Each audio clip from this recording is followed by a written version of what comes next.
We're going to get very serious for a moment here and talk about this threat that we're starting to see more and more emanating out of Russia, Russian leaders, movements of Russian military equipment when it comes to the potential use of nuclear weapons, whether it's tactical, whether it's some of the larger nuclear weapons that Russia has, some that could cause even tsunamis, is what they claim, and that would make land areas uninhabitable. From what you're seeing and the world that you inhabited, are we close to a moment in time where we maybe see nuclear weapons being used on the battlefield again? We really don't know. I think we should take all of these threats from President Putin very seriously.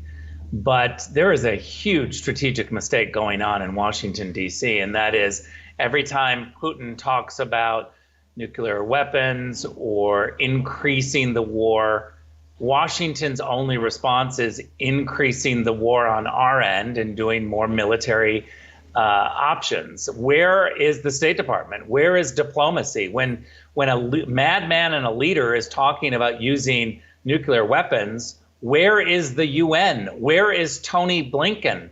Why not rush in? Anthony Blinken has a plane at his disposal. He can get on the plane immediately and go and speak to Putin. Joe Biden can do the same thing. I don't understand what is happening in Washington. Nobody wants to talk. They just want to beat their chest and race to war. Haven't we had enough of this? We're seeing now, Rick, that a train that Russia uses to control their nuclear weapons is heading to the front lines. I mean, they're not even hiding some of this. They've deployed world's largest submarine, which carries what they call apocalypse drones.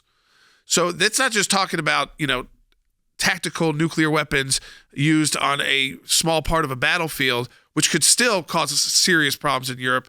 But I mean, like you said, why wouldn't we, at this point, when we're sending all this money and resources over, we know we still have to deal with the Russians. Why do you think they just decided? It feels like we've decided we don't want to talk at all. Washington, D.C. knows only one thing, and that's money. And maybe a second thing, which is power.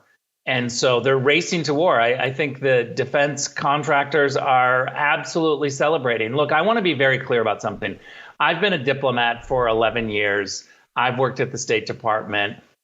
Nothing is better for a tough diplomat sitting at a table than having a credible threat of military action from your president, from your head of state, from your leader.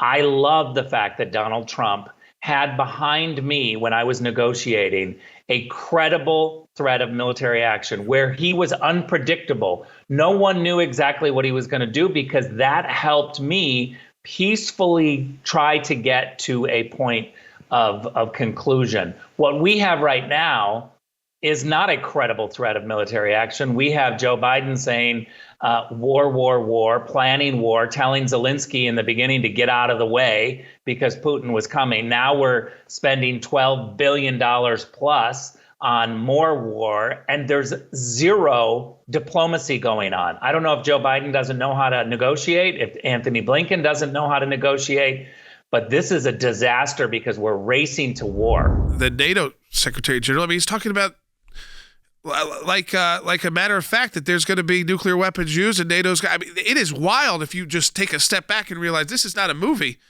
This is reality, and yes, we can feel distant from it. I think COVID even makes us the travel bans that were in place made us all feel a little more distant. But that's this is real. One of the things that's really troubling too is that the media only have military leaders talking on camera and on cable television.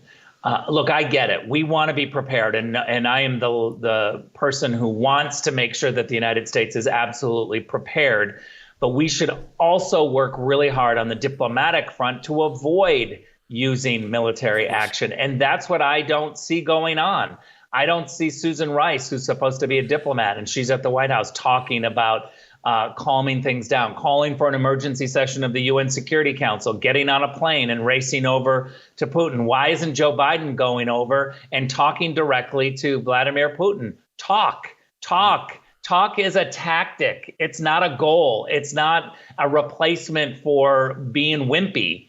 It is a tactic to try to solve problems. If you have a very tough military response and a very tough diplomat, you can get things done.